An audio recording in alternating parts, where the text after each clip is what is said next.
Bismillahirrahmanirrahim. Mardin Umut Kervanı'nın kırtasiye yardımı halen devam ediyor. Bu anlamda bağışçılarımızdan ciddi manada yardımlar geldi. Allah'a şükürler olsun.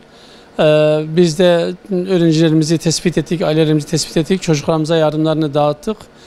Çocuklarımızın ve ailelerimizin sevinci gözlerinden okunuyordu. Şöyle ki kırtasiye biliyorsunuz ki çok pahalılaştı.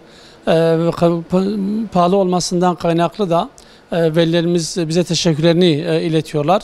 Tabii ki bu anlamda istediğimiz seviyede biz kırtasiye dağıtımında bulunamadık. Sebebi de şu, halkımızdan, bağışçılarımızdan çok daha büyük bir destek ve katkı bekliyoruz. Eğer onlar bağışlarını artırırlarsa biz de daha fazla öğrencimize ulaşmaya çalışacağız.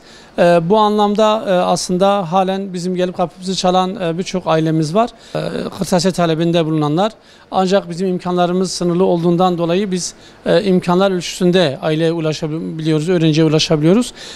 Kırtasiye alımı döneminde de gerçekten fiyatların pahalı olduğunu ve bizim belirttiğimiz miktarın bir nebze de olsa ailelerimizin ve çocuklarımızın gönlüne su serptiğini biz gördük.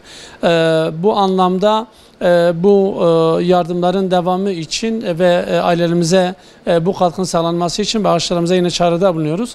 Halen birçok ürün almayan velimiz var. İhtiyaçlarını karşılamayan birçok velimiz var.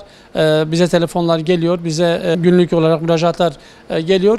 Bu anlamda eğer bize yardım ederseniz biz de inşallah onlara yardımcı olmaya çalışırız. Eğitim bizim öncelediğimiz konulardan bir tanesi aslında Umut Kervanı olarak. İnşallah bizler ilmin, bilginin faydası boyutunda bu çalışmalarımızı devam ettireceğiz. Çocuklarımızın ilim öğrenmeleri, bilgi sahibi olmaları onların geleceği için çok önemli bir durum. Biz de bu anlamda çocuklarımıza yardımcı olmaya çalışıyoruz. İnşallah sizin desteklerinizle bu imkanlarımız artar. Teşekkür ediyoruz. Allah razı olsun.